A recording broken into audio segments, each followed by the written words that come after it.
அவ்வளவு லோயஸ்ட் பட்ஜெட்ல ஒரு ஃபர்ஸ்ட் டைம் ஒரு டைரக்டர் வந்து ஒரு படத்தை கொண்டு வந்து இவ்வளோ ஆர்டிஸ்ட் வச்சு அது ஒரு பிரமாதம், அதை விட ரொம்ப எக்ஸ்பென்சிவாக ப்ரொமோட் பண்ண மக்களுக்கு எது ரீச் ஆகாமோ அது கொண்டு போய் செலக்ட் பண்ணி ப்ரொமோட் பண்ணாங்க.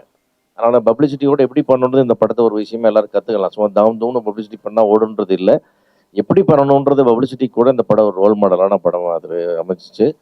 அதே மாதிரி அந்த படத்தில் நிறைய பேர் சொன்னாங்க இந்த படத்தினுடைய அடல்ட் கண்டென்ட் தான் ஜெயிச்சதுன்னு. இல்லவே இல்லை, அடல்ட் கண்டென்ட் இருக்கிறது ஒரு 20 நிமிஷம் தான். அதுக்கு முன்னையும் பின்னையும் 1.5 மணி நேரம் படம் இருக்குது. அதை ரசிச்சதுனால தான் அந்த படம் ஓடிச்சு. அந்த வகையில் வந்து கிளைமாக்ஸ் வரைக்கும் உட்காந்து ஆடியன்ஸ் கைதட்டிட்டு போகிறது நான் தேட்டருக்கு வந்து பார்த்தேன். ஸோ அதனால் வந்து இந்த படம் வந்து படமாக தான் ஜெயிச்சிருக்கு. இதில் வேறு எதுக்குமே இல்லை. ஒரு ஒரு கதை ஜெயிச்சுது. அதில் இருக்கிற எல்லாருமே டெக்னீஷியனும் ஆர்டிஸ்ட் ஜெயிச்சாங்க. அந்த வகையில் இந்த கதைக்கு ஒரு பெரிய பில்லர் மாதிரி இருந்து சப்போர்ட் பண்ண ஒரு wonderful cameraman Satish and music director DK, editor, அது மாதிரி வந்து அத்தனை டெக்னீஷியன்ஸ், டிசைனர்ஸ் அவ்வளோ பேருக்கும் அதனுடைய பாராட்டுகள். முக்கியமாக வந்து இந்த படத்தை இந்த சென்ஸை கரெக்டாக புரிஞ்சு நடித்த இந்த ஹீரோ அண்ட் ஹீரோயின்ஸ். ஏன்னா கண்டிப்பாக வந்து இதை ரைட் சென்ஸில் நீங்கள் எடுத்துக்கலைன்னா யாருமே எல்லாம் உடனே வேண்டான்னு சொல்கிறது தான் எல்லாரும் வாயிலையும் ஃபர்ஸ்ட் வரும்.